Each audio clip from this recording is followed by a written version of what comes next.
কিয়ামতের ময়দানে গাছ নাই, ঘর নাই, বাড়ি নাই, পানি নাই।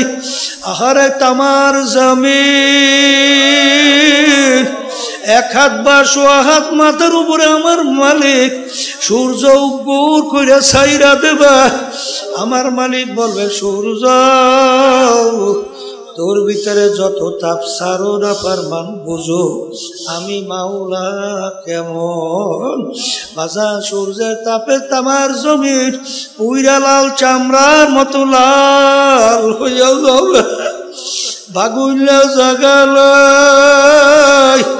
আমার মালিক বলেন, আমার আল্লাহ বলেন, লা ইয়ামুতু ফিহা ওয়ালা ইয়াহইয়া। মানুষ বাঁচবেও না, মরবেও না, মরণ তালাশ করে আর পাওয়া যাবে না। সূর্যের তাপে নাফরমানদের তালুটা টাস টাস করে ফাইটা মগজ গুলা ভাতের মতো উতলাইয়া বাইয়া বাইয়া করতে থাকবে। আল্লাহ ওই সময় আল্লাহ রাসূল সাল্লাল্লাহু আলাইহি ওয়াসাল্লাম হাউজে কাউসারের পাশে ডাক দেবে, এ আমার উম্মতেরা আসো,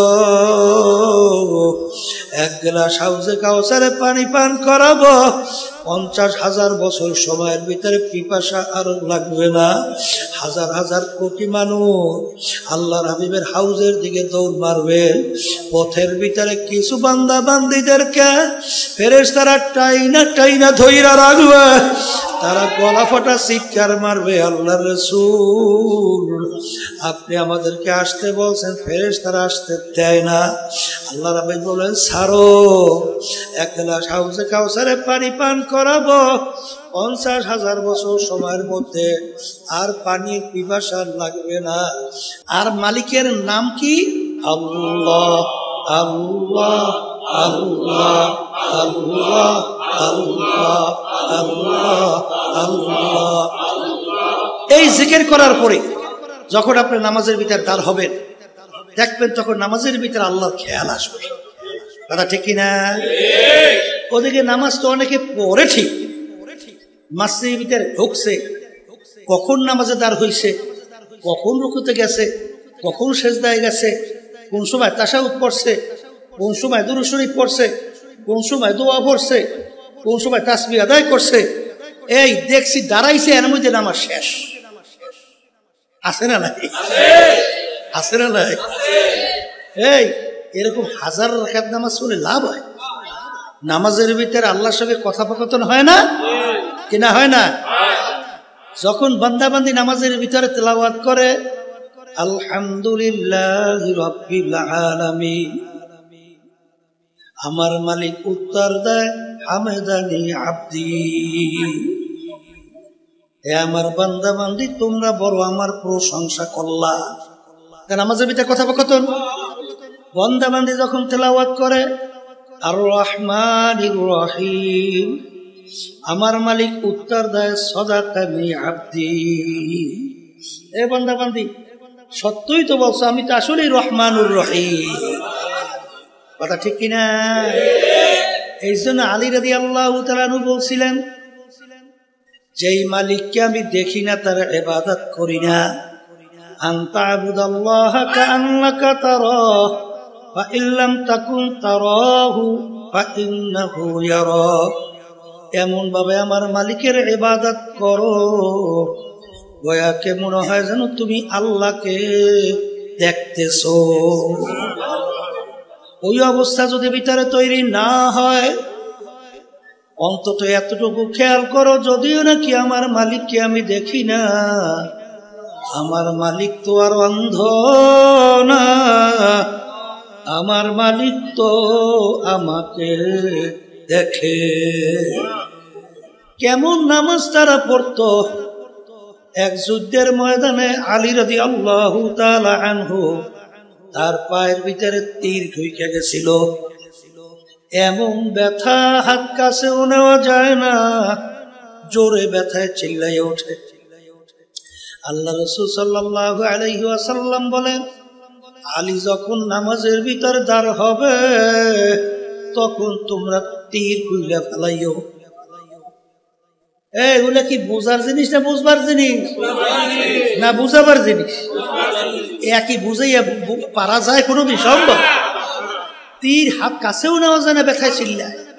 আল্লাহ রাসূল সাল্লাল্লাহু আলাইহি ওয়াসাল্লাম বলে, আলী যখন নামাজে দাঁড় হবে তখন তীর খুলে বলা। কি ব্যাপার? আলী রাদিয়াল্লাহু তাআলা নামাজে দাঁড় হইল, তীর ধইরা টানে। আলী রাদিয়াল্লাহু তাআলা কোনো খবর নাই, কোনো খবর নাই। কি নামাজ পড়ছি আর তুমি আর আমি কি নামাজ পড়ি? হ্যাঁ, এই নামাজকে ঠিক করার জন্য তো আল্লাহর জিকির বেশি করা লাগবে, কথা ঠিক না বেটি? আল্লাহর ভয় ভিতরে পয়দা করার জন্য আল্লাহর জিকির বেশি লাগবে, কথা কয় না? যখন বান্দা বান্দে জিকির করে সুবহানাল্লাহ, আলহামদুলিল্লাহ, আল্লাহু আকবার, কি করে কি করে না? লা ইলাহা ইল্লাল্লাহ, কি জিকির করে কি করে না? সুবহানাল্লাহর সময় কি খেয়াল করে? আমি আমার মালিককে ডাকি, আমার মালিক আমার দিকে তাকাইয়া তাকাইয়া আমার ডাকের জবাব দেয়। কি দেয়? জবাব দেয়। এরকম বারবার খেয়ালে জিকির করে, বারবার খেয়ালে জিকির করে, বারবার খেয়ালে জিকির করে। করতে করতে এক সময় যখন আল্লাহর বান্দা বান্দির সামনে কোনো গুনাহ হাজির হয়, যখন গুনার সামনে আইসা যায়, তখন তার ভিতরে খেয়াল আসে দুনিয়ার কেউ দেখে না, আমার আল্লাহ তো আমাকে দেখে। এই খেয়াল ভিতরে পয়দা করার জন্যই তরিকা, এই খেয়াল ভিতরে তৈরি করার জন্যই আল্লাহর জিকির, এই খেয়াল ভিতরে তৈরি করার জন্য যত তরিকার ঔষধ। পীর সাহেব হুজুরের কাছে ওই যে মুরিদ হইছে না, হ্যাঁ, এ সরল সোজা বুকাটাই হুজুর খুব মহব্বত করে। অন্যান্য মুরিদেরা বলে ব্যাপার কি, হুজুর বোকাটাকে এত কেন মহব্বত করে? হ্যাঁ, হুজুরের কানে যখন কথা গেল, হুজুর সব মুরিদদেরকে ডাকছে, ডাইকা জ্যান্ত মোরগ বা মুরগি হাতের ভিতরে দেশে ছুরি দিয়া হুকুম দেশে, হুজুর এমন জায়গায় মুরগি বা মোরগ জবাই করবে কেউ যেন না দেখে, কেউ যেন দেখে না। এরকম জায়গায় মুরগি মোরগ জবাই করিয়া, কেউ দৌড়াইছে পানির নিচে ডুব দিয়ে মুরগি জবাই করছে, কেউ দেখে নাই। কেউ ঘরের ভিতরে গোপনে মুরগি জবাই করছে, কেউ দেখে নাই। কেউ হয়তো বা পাহাড়ের গর্তে মুরগি জবাই করছে, কেউ দেখে নাই। যার যত গোপন জায়গা সব জায়গায় যে মুরগি বা মোরগ জবাই করছে, কেউ দেখে নাই। সবাই মুরগি মোরগ জবাই কইরা হাজির, আর বোকা মুড়ি জ্যান্ত মুড়ি মোরগ মুরগি নিয়ে হাজির। অন্যান্যরা বলতেছে দেখো কেমন সরল সোজা, কেমন বোকা। হুজুর আমাদেরকে হুকুম করলো মোরগ বা মুরগি জবাই করার জন্য, সবাই হুজুরের কথা মানলো, কিন্তু বোকা তো হুজুরের কথা মানলো না। তখন হুজুর ধমক দিয়ে বলে, বোকা সবাই আমার কথা মানলো, তুমি আমার কথা কেন মানো নাই?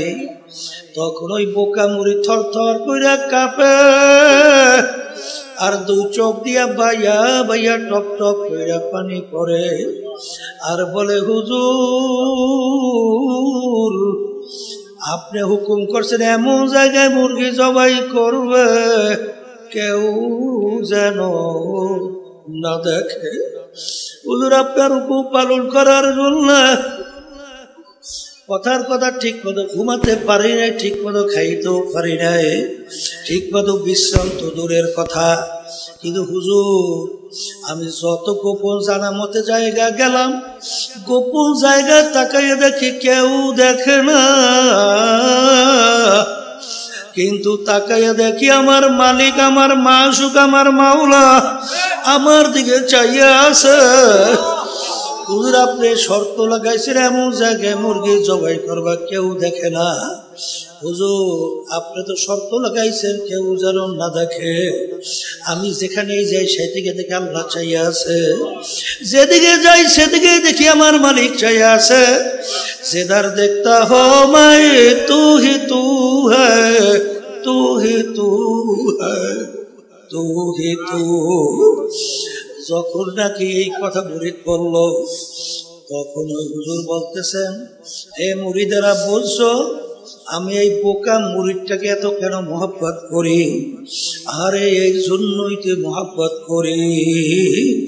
এ আল্লাহর বান্দারা, পর্দালে মা বোনেরা, সবসময় মনে রাখো, আসলে সবসময় খেয়াল রাখবা আমার মালিক আমাকে মহব্বত করে কিনা, আমার মালিক আমাকে ভালোবাসে কিনা, আমার মালিকের সম্পর্ক আমার সঙ্গে আছে কিনা, আমার মালিকের হুকুম অনুযায়ী আমি চলতে পারি কিনা।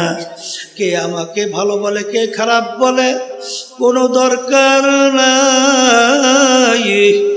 আমার মালিক যদি আমাকে ভালো বলে এইটাই আমার দরকার। এইটা সবসময় লক্ষ্য রেখে যদি চলতে পারো, আল্লাহর ফজলও করবে। দেখবা আল্লাহর ফজলের তরিকার নেয়ামত অল্প সময়ের ভিতরে আল্লাহ দান করবে। আর যদি তরিকাকে পুঁজি বানাও, আর আল্লাহ মাফ করো, যদি এই তরিকার ঔষধ পালন করার পরে বিভিন্ন দুনিয়ার কোনো খেয়াল চাপাও, সবসময় মনে রাখো, মান কানা ইউরিদু হারসাদ দুনিয়া নুতিহি মিনহা। আল্লাহ রাব্বুল আলামিন বলেন, তোমরা যদি আমার কাছে দুনিয়া চাও, আমি তোমাকে দুনিয়া দিয়া দেব। ওমা লাহু ফিল আখিরাতি মিন খালাক।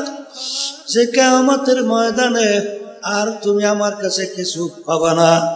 কিয়ামতের ময়দানে হাদিসের ভিতরে আসছে, আল্লাহ রাব্বুল আলামিন সর্বপ্রথম শহীদদেরকে প্রশ্ন করবেন, তুমি আমার কাছে কি নিয়ে আসছো?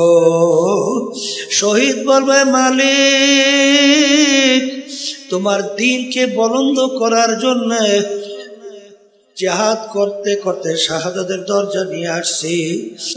ইন্নাল্লাহা লা ইয়ানজুরু ইলা সুওয়ারিকুম ওয়া আ'মালিকুম ওয়ালাকিন ইয়ানজুরু ইলা নিয়াতিকুম ওয়া কুলুবিকুম, আও কামা ক্বালা আলাইহিস সালাতু ওয়াস সালাম। আল্লাহ রাসূল সাল্লাল্লাহু আলাইহি ওয়াসাল্লাম বলেন, আমি শুধু বান্দা বান্দির বাহ্যিক আমলের দিকে তাকাইয়া থাকি না, আমি বান্দা বান্দির দিলের দিকে তাকাইয়া থাকি। ওর এই কাজটার উদ্দেশ্য কি? আরে তুমি যে উদ্দেশ্য যুদ্ধ করছো, তোমার অন্তর্জাত সম্পর্কে আমি জানি। তোমাকে মানুষ যোদ্ধা বলবে, তুমি যদি বিজয় লাভ করতে পারতা তাইলে তোমার তো বীর বলবে, খেতাব দেব, মুক্ত বক্সবক। আহারে হয়তোবা গনিমতের মাল তুমি পাবা। আহারে বিভিন্ন ধরনের বিভিন্ন কাজই বলবে, আরে এটা তোমার দুনিয়া পাওয়া হয়ে গেছে, আমার কাছে আর কিছু পাবা না। ও ফেরেশতারা ফাগুল্লু, ওদেরকে বান্ধা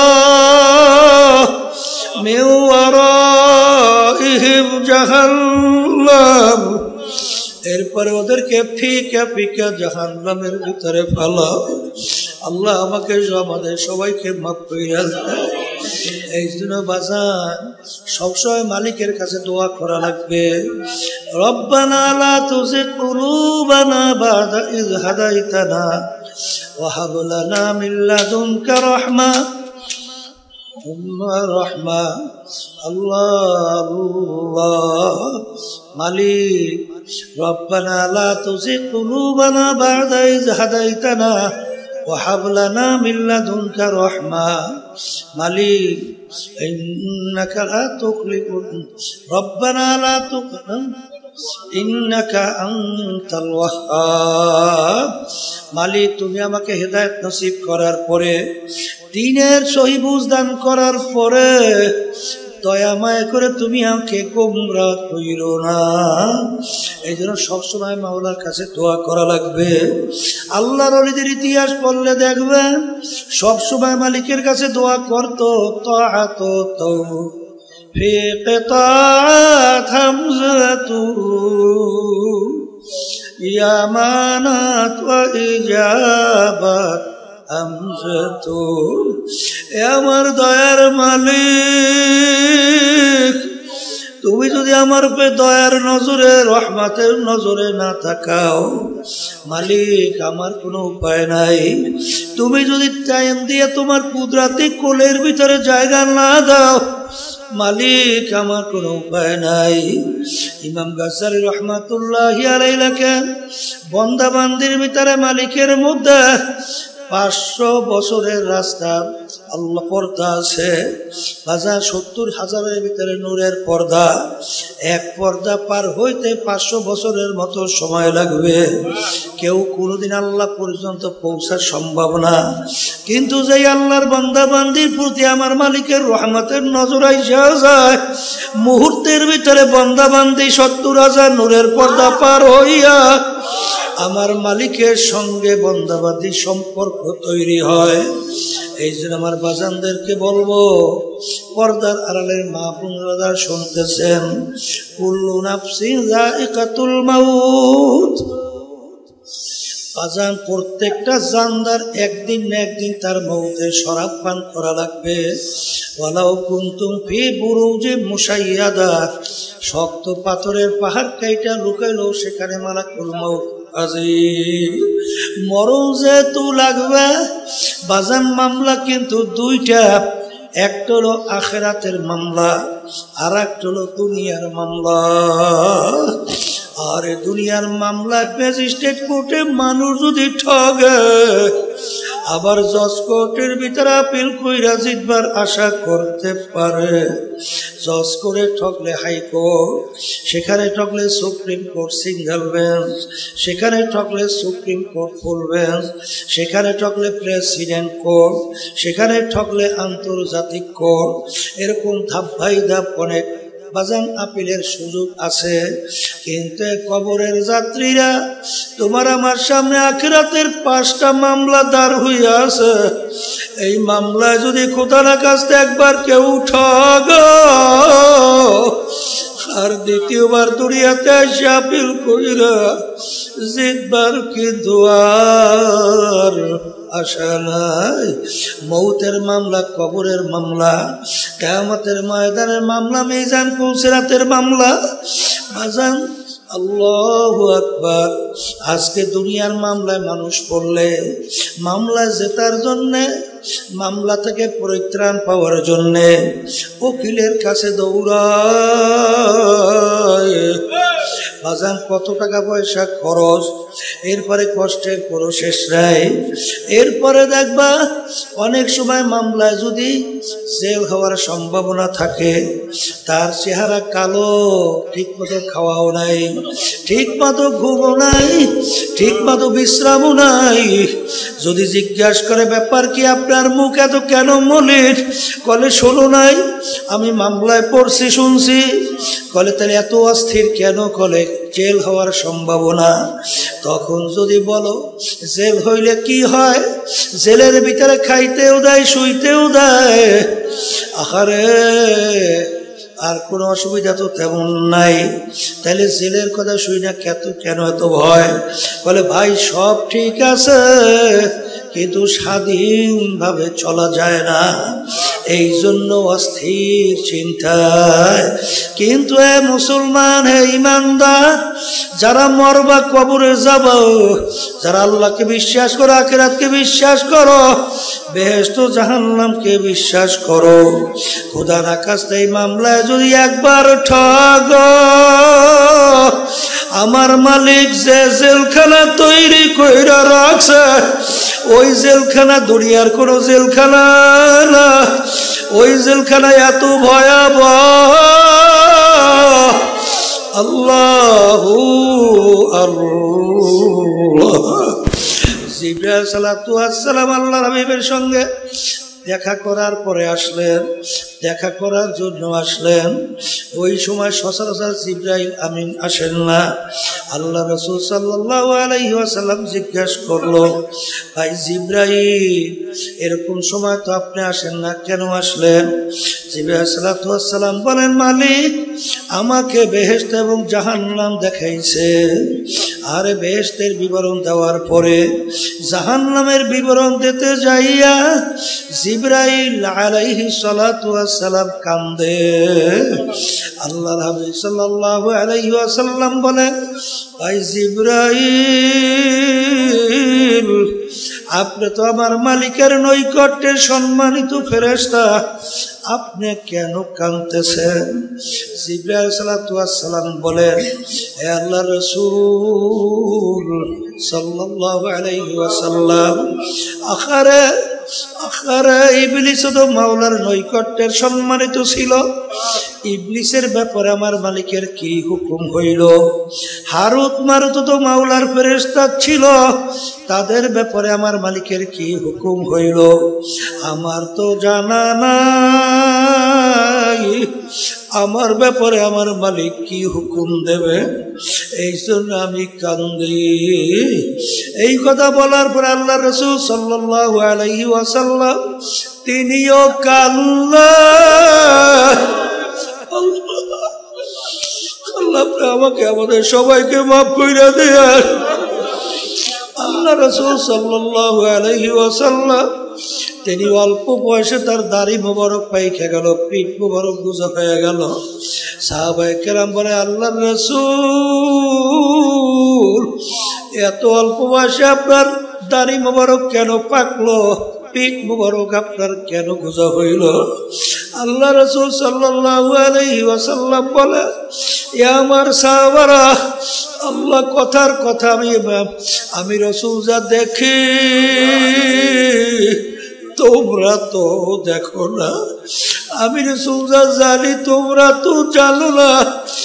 আখেরে আমার মালিক কোরআনুল কারীমের মধ্যে বেনমাজি যারা 5 ওয়াক্ত ঠিকমতো নামাজ পড়ে না, যারা রমজান মাসের আল্লাহর হুকুম ফরজ রোজা ঠিকমতো রাখে না, যাদের উপরে ধনী হওয়ার পরে হজ যাকাত আদায় করে না, যারা আল্লাহর হুকুম পর্দা ফরজ ঠিকমতো পালন করে না, যারা ঠিকমতো হারাম হালাল তমিজ করে খায় না, চলে না, তাদের ব্যাপারে আমার মালিক যে আযাব ও গজব বাজে জাহান্নাম বানায় রাখছে, ওই 1 সেকেন্ডের আযাব সহ্য করার শক্তি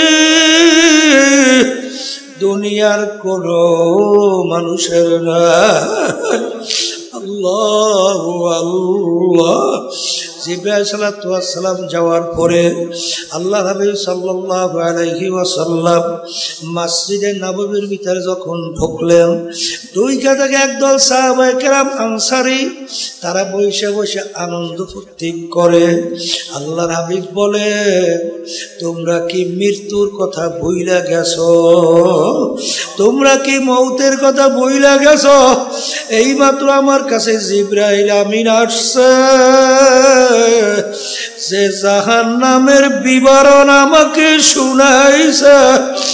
ওই 1 সেকেন্ডের আযাব সহ্য করার শক্তি কারো নাই। তোমরা যদি জানতা, শুনতা, দেখতা, দুনিয়ার কোন সংসার আদি বিবাহ সাথে কিছুই করতে পারতে না, দুনিয়ার কোনো কাজকর্ম করতে পারতে না, আরে কাকু সঙ্গে সঙ্গ দিতে পারতে না, সব ফালাইয়া জঙ্গলবাসী হইয়া যাইতা। আল্লাহ রাব্বি যখন সাহাবায়ে কেরামদেরকে ভয় দেখায়, আল্লাহ রাব্বুল আলামিন বলেন, আমার হাবিব আপনাকে তো আমার বান্দা বান্দীদেরকে শুধু ভয় দেখাবার জন্যই পাঠাই নাই, আপনাকে আমি পাঠাইছি বাশীর ওয়া নাযীর, ভয়ও দেখাইবে, আবার বেহেশতের সুসংবাদও দান করবে, সুসংবাদ দিবেন, ভয়ও দেখাবেন। আপনি আমার বান্দাদেরকে কেন ভয় দেখান? শুধু এই যে আমার বাজানদেরকে বলবো, পইরা দেখো ইতিহাস।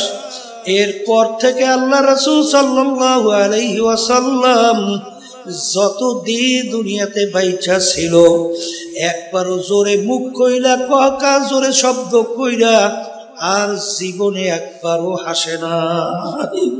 বাজার আসলে আল্লাহু আকবার, সাহাবায়ে কেরামদের ঈমান কেমন ছিল, তোমার আমার বিশ্বাসটা কেমন? তা মরণ যেহেতু লাগবে, মরার পরে কিন্তু দল দুইটা ছাড়া হবে না, ফারিকুন ফিল জান্নাতি ওয়া ফারিকুন ফিস সাঈর। কারা জান্নাতে যাবে, কারা জাহান্নামে যাবে, আমার মালিক কিন্তু তার রাসূলকে পাঠাইছেন, ওমা আরসালনাকা ইল্লা রাহমাতাল লিল আলামিন। দুনিয়াতে শান্তি, আখিরাতে মুক্তি। বাজার এই শান্তির দূত হিসেবে পাঠাইছেন। একটু পরীক্ষা কইরা দেখো, যারা দুনিয়ার মধ্যে আল্লাহ রাসূল সাল্লাল্লাহু আলাইহি ওয়াসাল্লামের নীতি আদর্শ অনুযায়ী ব্যবসা করো, সংসারাদি করো, রাজনীতি করো, অন্যান্য কাজকর্ম করো, দেখবা তার ভিতরে মালিক এমন শান্তি রাখছে। আরে দুনিয়াদার যারা আল্লাহর হুকুম নবীর তরিকা অনুযায়ী দুনিয়ার কার্যক্রম চালায় না, যত বড় সম্পদের মালিক হোক, ওদের অন্তরও কিন্তু ওই শান্তি আল্লাহ দেয় না। আমার বাজানদেরকে বলবো, আর যদি আল্লাহর হুকুম নবীর তরিকা অনুযায়ী যেই নীতি আদর্শ নিয়ে আল্লাহর হাবিব আসছে, এইটা যদি ঠিক মতো মানতে পারো, আখিরাতে আল্লাহ রাব্বুল আলামিন এমন সম্মানিত করে উঠাবে, ফারিকুন ফিল জান্নাহ। আল্লাহ রাব্বুল আলামিন তোমাকে আমাকে তার মেহমানখানা বেহেশতে জায়গা দান করবে। এই জন্য আমার ভাইদেরকে বলবো, এই যে তরিকা পর্দারে মা বোনরা যারা শুনতেছেন, বাজান দুনিয়া সম্পর্কে মাঝে মাঝে মোরাকাবা করো। হে বড় লোক আমার বাবারা, হে ধনী আমার বাবারা, হে ক্ষমতা সম্পন্ন আমার বাবারা, হে বড় বড় শিক্ষিত আমার বাবারা, হে বিভিন্ন কায়দায় আমার মা বোনেরা, ভালো করে মনকে বুঝাও। তারপর দুনিয়া থেকে বিদায় নিয়ে কবরে রওনা করো, কারণ দুনিয়ার জিন্দেগি একটাই, দ্বিতীয়বার আর ফেরত আসা যাইবে না। আমার দাদাজান রহমাতুল্লাহর কথা শুনছিলাম, একটি সি ওই সময় তাদেরকে বলতো কালেক্টর। দাদাজান ডাক দিয়ে বলে, কালেক্টর আপনারা কি মশারি টাঙ্গা? বলে হুজুর আমরা মশারি টাঙ্গাই। কেন? বলে হুজুর মশায় কামড়ায়। দাদাজান বলছিলেন, কালেক্টর তোমাদেরকে বিভিন্ন পাহারাদাররা বন্দুক নিয়ে পাহারা দেয়, আরে ওই বন্দুক কি মশায় ভয় পায় না? তখন কালেক্টর বলে, হুজুর বন্দুক মশায় ভয় পায় না। তখন দাদাজান বলছিলেন, কালেক্টর রে, আজকে দুনিয়ায় তোমার সাধারণ একটা মশা তোমার বন্দুককে ভয় পায় না, আর তুমি যদি আল্লাহর হুকুম না মাইনা রাসূলের তরিকা অনুযায়ী না চইলা, তুমি যদি নাফরমান হইয়া মাওলার কবরে যাও, ওই কবরে 99 সাপ তোমাকে ভয় করবে। এরকম কি গ্যারান্টি তোমার আছে? কালেক্টর সোজা হইয়া তারপর মাওলার কবরে রওনা করো। এই জন্য আমার বাজানদেরকে বলবো, আল্লাহর হাবিব সাল্লাল্লাহু আলাইহি ওয়াসাল্লাম বলেন, আল কবরু রাওযাতুম মিন রিয়াজিল জান্নাহ আও হুফরাতুম মিন হুফারিন নার। আমার উম্মতের এই যে কবর দেখো, এই কবর কিন্তু আসল কবর না। কোন কোন আল্লাহর বান্দা বান্দির জন্য কবর একটা বেহেশতের বাগান হইয়া যাবে। আল্লাহ আপনি আমার জন্য, আমাদের সবার জন্য কবুল করে নিয়ে। আল্লাহর হাবিব বলেন, আমার উম্মতেরা কোন কোন নাফরমানের কবরের ভিতরে আল্লাহ জাহান্নামের আগুনের টুকরা, জাহান্নামের আগুন এসে বইরা যাবে। আল্লাহ আমাকে আমাদের সবাইকে মাফ কইরা দেন। হে মুসলমান, হে ইমানদার, আমি বলি নাই, আল্লাহ রাসূল বলছে, আমরা শুনাইতেছি, কে মানবেন কি জানি না, কিন্তু বাজান আল কবরু রাওযাতুম মিন রিয়াজিল জান্নাহ আও হুফরাতুম মিন হুফারিন নার। কারো কারো কবর জাহান্নামের আগুনের কুয়া হবে।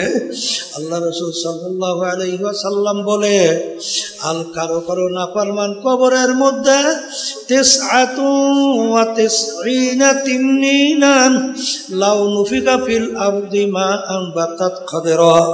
কোন কোন নাফরমানের কবরের মধ্যে একটা না দুইটা না 99টা বিষাক্ত সাপ জমা হইয়া যাবে। সাপ এত বিষধর হবে, আরে যদি দুনিয়ার ভিতরে মুখ কইরা ফুক দিত গাছপালা মাথা জাগাইতে পারতো না। কিয়ামত পর্যন্ত নাফরমানকে সাপ পেঁচাইয়া পেঁচাইয়া ঠোকরাইতে থাকবে। আজাব, এই আজাব সহ্য করা যাবে না। আরে কবরের মাটিকে আল্লাহ হুকুম করবেন, দুই পাশ থেকে এমন ভাবে চাপ দাও, এক পাজরে হাড্ডি অন্য পাজরে মিশাইয়া দাও। আল্লাহ আমাকে আমাদের সবাইকে মাফ কইরা দিয়ে